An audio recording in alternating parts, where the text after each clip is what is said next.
It's another episode of Here for the Beer. Got the boy Chad, got the boy Eli, your boy Mike. Sponsors here. Yeah. That's where we at, bro. So, Wait, so we were discussing, are we thinking of a rebrand? we're probably going to have to rebrand still. Guys, I am type 1 diabetic. Just came right out. So, can't really drink that much anymore. Mm-hmm. We were thinking about doing some fake sipping for me, but that's just not our brand. It's not there for the culture. We don't fake that shit. Not here for the sip. We're here for the real. So, yeah. So good thing we have a rapper on the crew, which is bars off the top of his Bars head. off I was the like, top yo, of my Mike, head. give me a name within 30 seconds, Mike. Let him know the name. I'm like ventilation station. Ventilation station. But like, Station. I don't know if I should go with that, but No, I actually like that's that. cool. Nah, it's pretty long, so.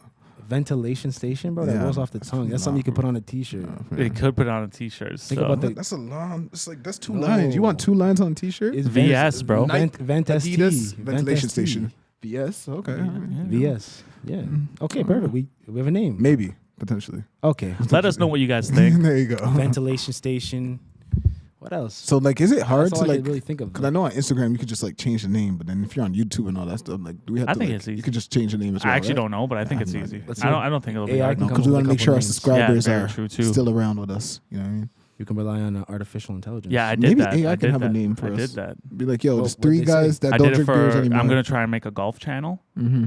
So I just looked up. For you to play? Yeah, That's literally actually just sick. reviewing golf courses. Oh, that's sick. Reviewing Yeah. golf courses? Yeah, That's kind of and cool. then just like droning like the layout of the course. So if you've never been there, Droning. OD. yeah, bro, yeah. That's So sick. I said I described to ChatGPT, this is what my channel is. I want to do this, this, and that. Create a name for me. Came up with like 40 names. What should we pick? 18 holes of misery. 18 holes of That's what's misery? called? That's it. Yeah. That's actually Wow. sick. I Why, chose, why is it bro. of misery? That's Because I sad. suck.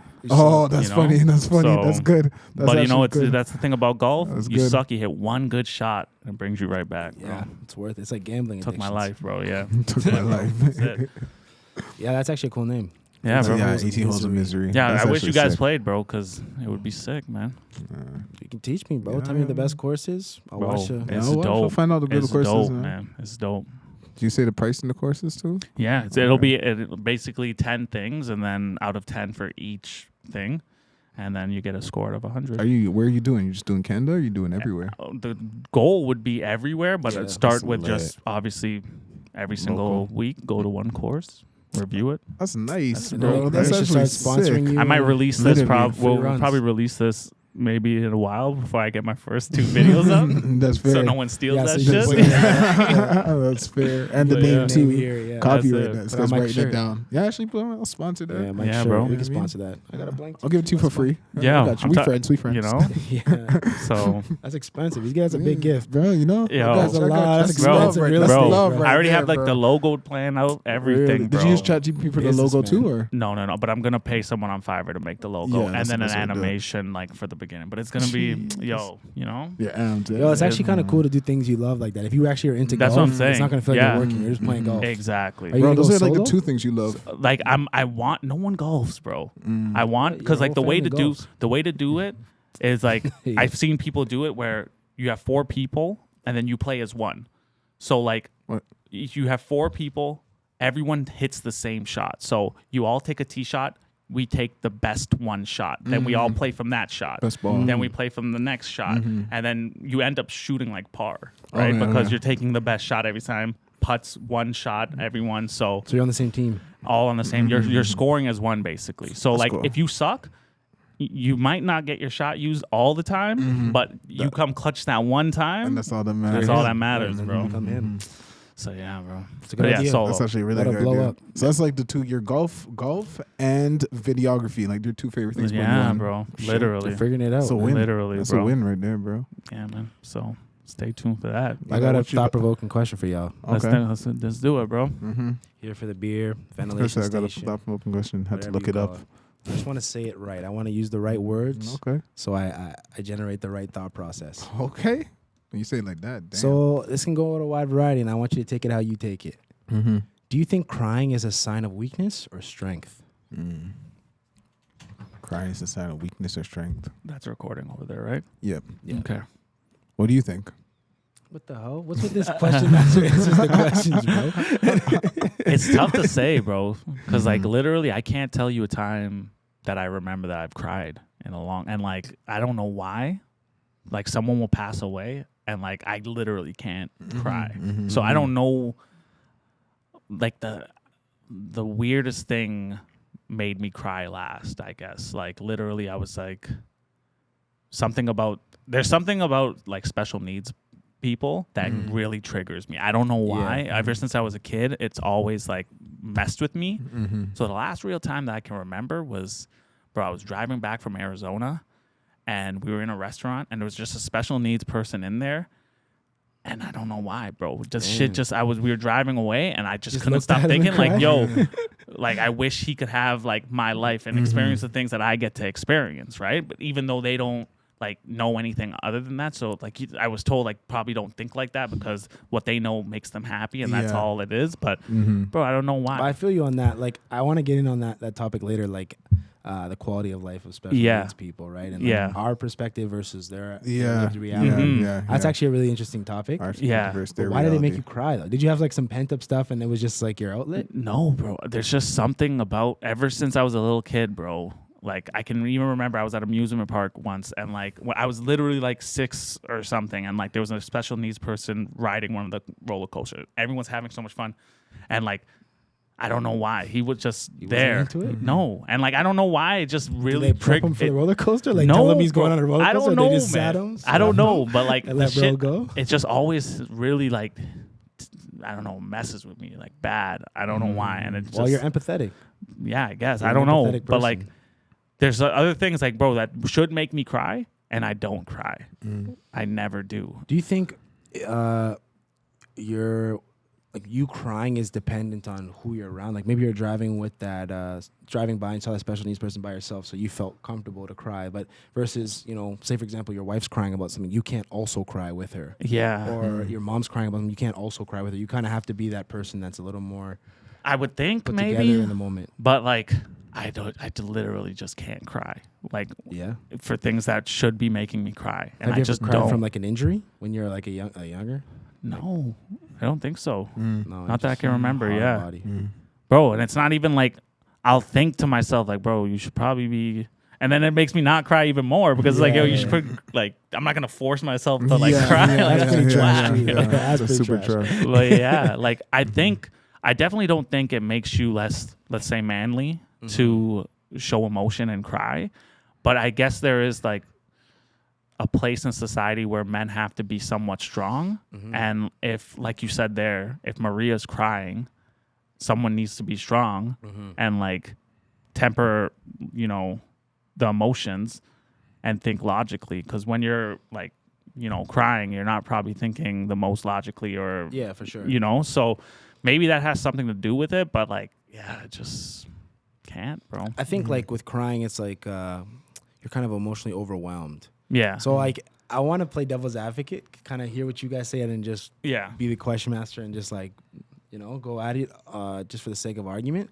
But part of me is like to get to the point where you're like crying because you're overwhelmed with whatever's going on. It's like I think it's like a more weakness than strength. I think there could be strength and vulnerability, but I don't think that needs to be expressed through crying, because crying to me is like a breakdown. You know what I mean? And I don't think there's any shame in having a breakdown, but I don't think it's strength.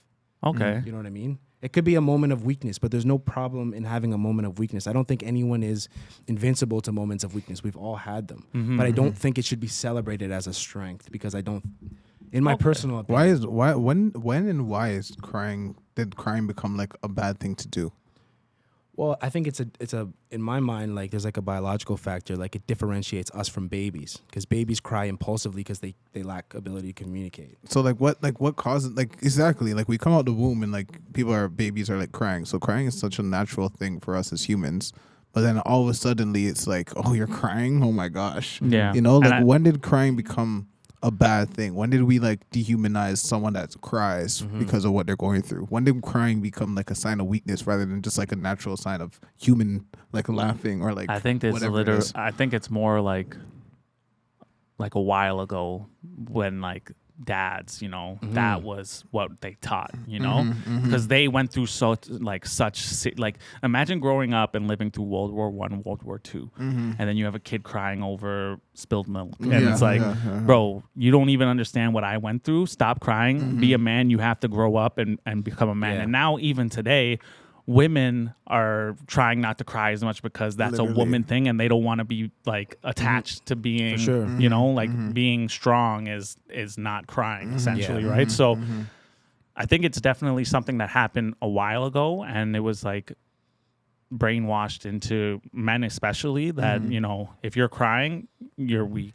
But I think it really comes down to like the reason, because like think about it, like if we see like a guy crying after someone wins like a sports championship or like some kind of big championship, like no one's like, oh, that guy's weak. Yeah. Everyone's like, oh my gosh, look how much emotion he's showing. We're so proud of him. You know what I'm saying? So like it really just like depends on like the circumstance. True. Because like we see people crying, we're like okay with it, and then sometimes you see someone crying, you're like, yo, bro, like I didn't really think of happy tears. No, happy tears is because I feel like I'll cry when my kids do a big milestone. Like I feel like I will. I mean, I hope I do, like because then there's some, you know, there's some hope there. But I feel like when I see something like that, I'll get very emotional because like there's some country music that has almost made me cry. Really? You know, like talking about their kids and stuff growing up, and I think about, you know, my kids and shit, and I've choked up.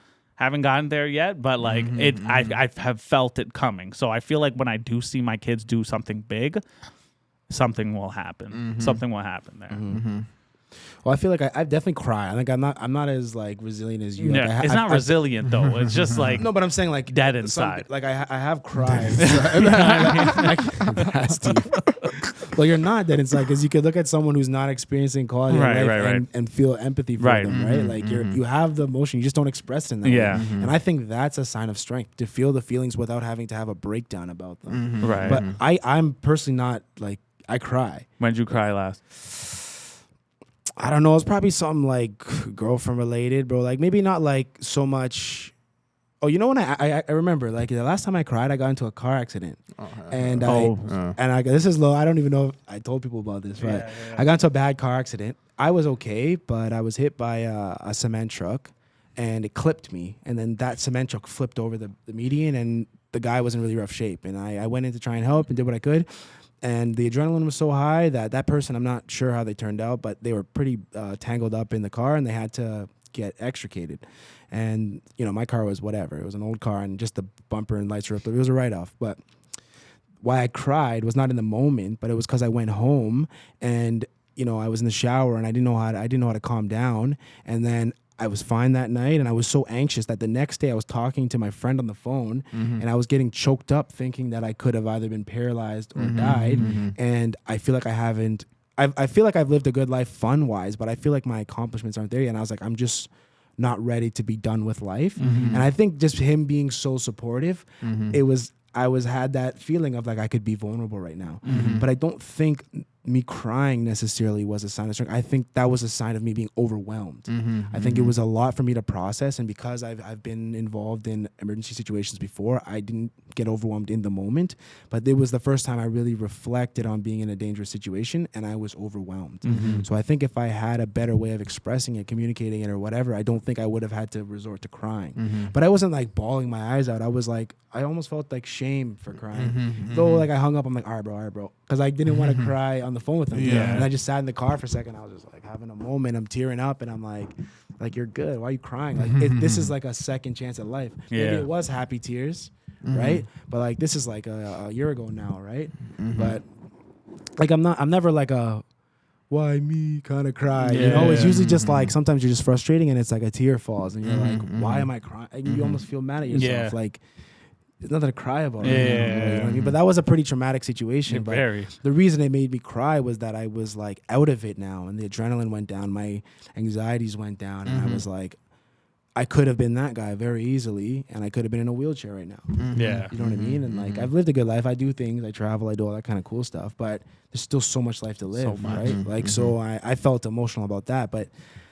You know, just to relate it to the question, I did not think it was a moment of strength. I think the moment of strength was me in that moment making sure everyone else was good at the scene, making sure I could help that guy as much as I could, making sure I was safe and not this and that, making sure I can call Ariel to come pick me up and not give her stress so she crashes on her way here. Being that stability for everyone. But if I call her on the phone crying, though I may be valid in my reason to cry, all I'm doing is putting my stress on her, and she's gonna come flying down here, maybe getting to crash herself, or come in and cuss out a cop and get herself in trouble because she's so worked up because I'm working her up and I'm passing on my stress and whatever to her.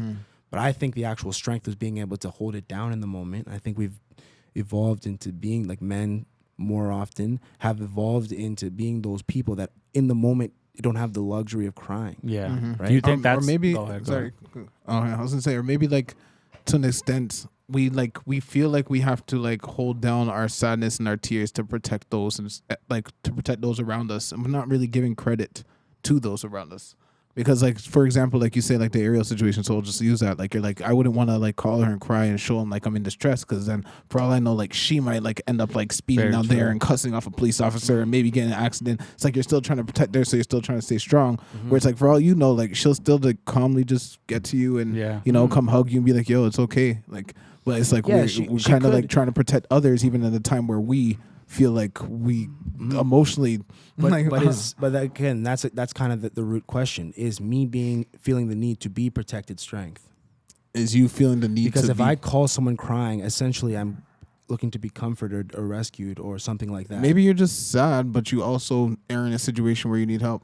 And I did need help. Exactly. Like I'm not too proud to say I needed help, but is my strength in the weakest? It was the exact same thing. It's like you're sad and you're in a position where you need help. It's just you're trying to hide the sad part and just trying to relate the help like, part. It's kind of like Travi. I didn't feel the urge to cry because I understood, which is different. I understood the perspective of the situation. It's like crying is not going to help me in this situation, and it's also like there was nothing to cry about. I was if you don't feel like the urge to cry, then that's different. But if someone's like, I'm not gonna cry because I gotta stay strong so I could be present in the moment. It's like, well, like maybe you could cry, but also be strong and be present in the moment. But can right? you though? Really? Like, why not? I don't think you can. Like, I think you can be strong and do things, but I think, like, again, I'm not against crying. I cry. Like, I'm admitting I cry, so I'm not bashing anyone that does cry. Like, I don't want it to seem like you're weak if you're crying, but I definitely don't think it should be celebrated like a strength. You know what I mean? I don't know. Maybe I'm brainwashed too, and I'm conditioned to think you shouldn't cry, but like in a situation like that, crying is nothing but a negative. You know what I mean? Unless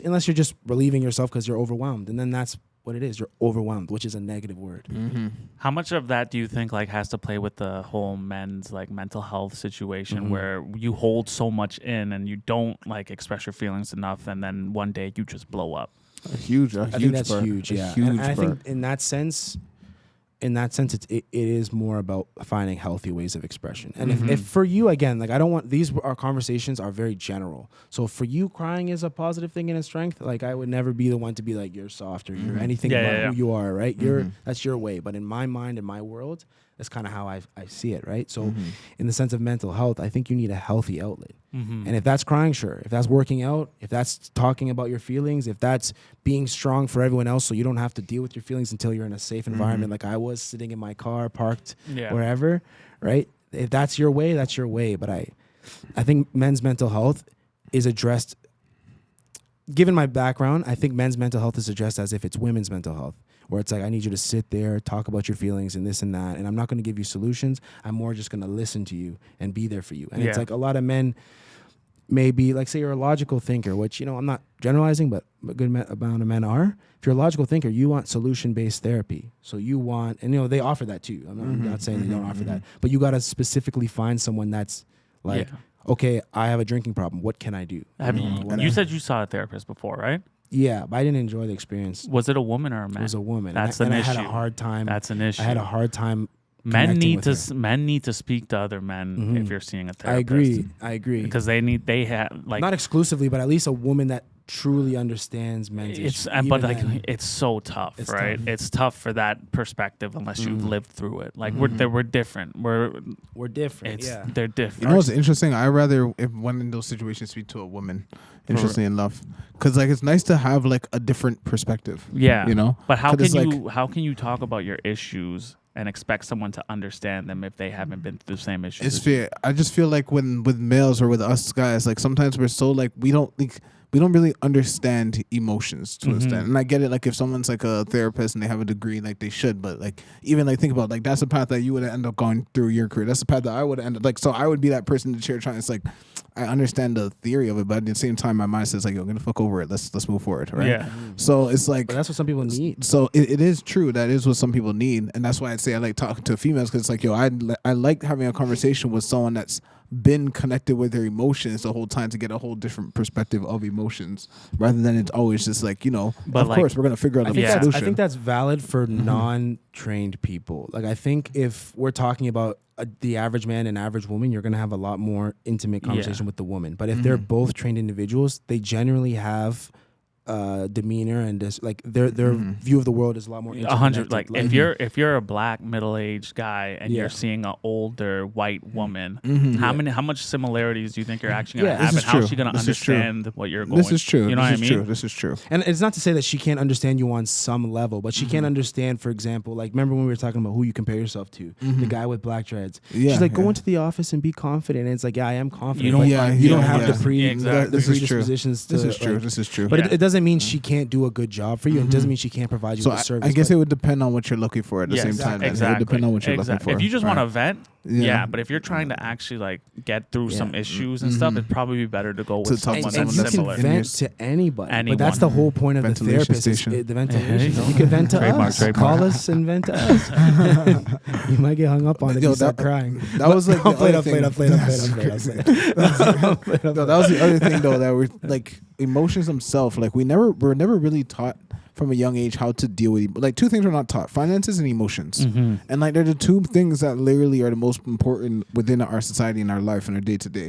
Like we're not taught how to like be aware of emotions, how to handle emotions, how to control emotions, what emotions are. We're just taught like the physiological like part, like fight or flight, you know.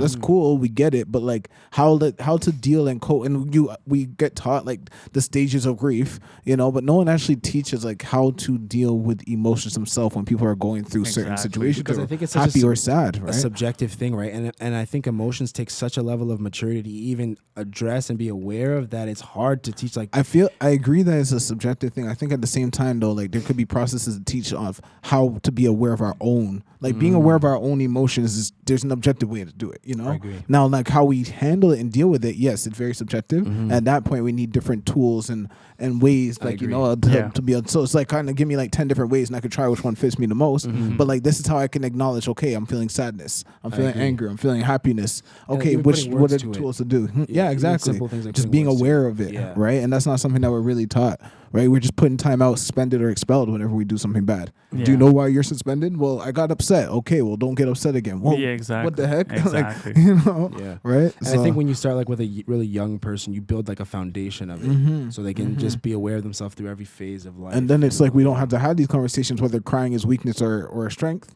It's more just talking about like the awareness of it in itself, right? Because like what happens is we label it. Like I remember when I was like a kid, like a child, this was probably like grade like 1 or grade 2. I was in a new school and like I was climbing like something and I fell and I was hurt and I started like crying a bit. But like, yo, I tried to hide the tears, literally. I literally tried to hide the tears. No one saw it because I'm like, yo, somebody sees me cry. It's my first day of school. It's the most embarrassing. First day. Like it's like, yo, I'm done. Like I'm cooked. Like literally, I'm cooked. Like that's it for my career, bro.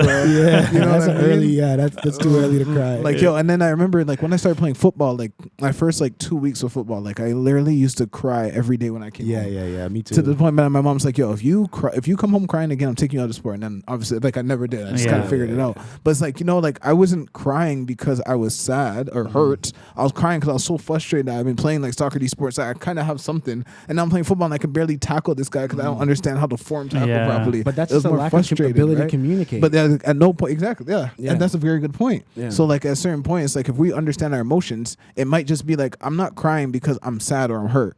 A parent wouldn't understand. It's like I can't say the words like, I'm having a hard time learning how to tackle this individual and I'm getting very frustrated about it right now, right?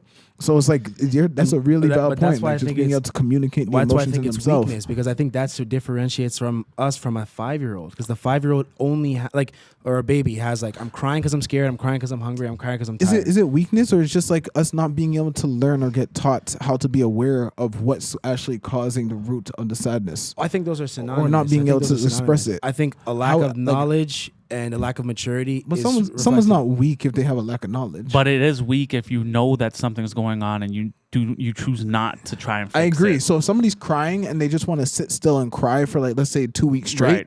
Now we're getting to a point that we're that's kind of what I'm thinking about is crying. If you're crying while training and doing push-ups and stuff, that's not weakness. You know what I mean? Or it is weakness, I guess, because it's like, bro, just do the push-ups. Yeah. But like at the end of it, they're pushing through. You know, you're pushing through, and that's the thing. Like when you're younger, you kind of, in my mind, you outgrow crying because now you have more maturity and you've been through experiences. You understand the frustration of not being able to tackle. So your first job, the frustration of not being able to make a sale, and then your kid not being able to get them. You're not crying at these phases in life because now you have maturity and experience. So you outgrow that. You gain your maturity, which I think is more synonymous with strength. And then if you lack maturity or lack a healthy way of expression, you sort of regress back to crying. And I think like also by us saying like it's weak or strong, we're just assuming that all people are the same. Yeah, we're all built to like the same, the exact same thing, you know, and which isn't true. Like some people truly just need to cry to be able to release that energy. Like that is just their way. They're like, yo, if you just give me like 3 minutes, they don't say it like this, but they're thinking like if I can just get 3 minutes just to bawl my eyes out, I promise you I'll come back and I'll be even better and we're gonna figure out a solution. But and they don't say that. I agree that's helpful how to some everyone. people are. Right? I agree that's helpful to other people, and that's why I kind of want to preface that by saying like teach their own. You're not. We're not calling you weak. We're talking things general and conceptually. But in my mind, that's still weakness. Why? Because like, what's the difference between that person and the person that says like, yo, like just give me 3 minutes, and then they go, let's say downstairs to their punching bag and they just throw punches for 3 minutes. And they come back and they're like, all right, yo, I'm back, I'm good, I'm calm. Because there's okay, we all need a form of expression. So if somebody's punching a punching bag, that's okay. But if somebody's crying and they're weak, they're doing the exact same thing. No, they're not. One's getting you in shape. One's getting you in shape. And one needs someone doing this to you. It's two different things. But that person doesn't even need that. They're just like, yo, just give me a moment. Let me just shake out. It's like how dogs, what I found out was like, you see when dogs will like fight, or my dogs do all the time, they'll fight and then their hairs will be up and then after they'll just shake and then they'll keep it moving. They're actually just they're shaking off the energy. They're releasing the energy. They're weak. I'm playing. You know what I mean? So like we all have ways that we need to like shake off and release that energy that's sitting on us. That one's broken. Right? I know. On live here. We all good. Sponsors here. But I agree with you. And again, like it's a really general statement to say it's weak, but I'd say more often than not, it is a sign of weakness. There are moments where it's you know, because sometimes it could be a sign of strength. Like say, for example, someone in my family dies and I'm a person like, or Travis, for example, like say you've gone to a funeral and you struggle with actually crying. Even if you actually feel the sadness, it may show your family that you actually care. It may be a way to show. So in that sense, your vulnerability can be a strength, right? But I think you can show vulnerability in more controlled ways, because crying to me is like I'm letting it all out. That's how I picture crying. Because every time I've cried, I was way overwhelmed, and that's kind of why I cried. Because I was like, my brain was foggy. I couldn't think. I couldn't communicate. I was just like, you know what I mean? Yo, I'd say we're at 28 minutes. Yo, let's do a final statements of each. Final statements of each. So what's your final? What's your final statement? If you are feeling vulnerable or you're going through things, go see a therapist, but make sure that you can relate to the therapist. That's beautiful. Yeah, I'd say like crying isn't a sign of weakness or strength. It really just depends on how emotionally aware that person is that's crying. I say if you crying, stop being a little. No, I'm joking. My actual final thought is, find a healthy way of expression, whatever that is to you. You know, you got to find a way to get through things. You got to find a way to be, resilient, because life is going to be difficult no matter who you are, no matter what you were born into. So if you find healthy ways of expression, you'll be able to get through whatever. Okay, cool. That's the episode. It's your boy Charles, your boy Elon, Name pending. Mike. Name pending. Name pending. Ventilation station.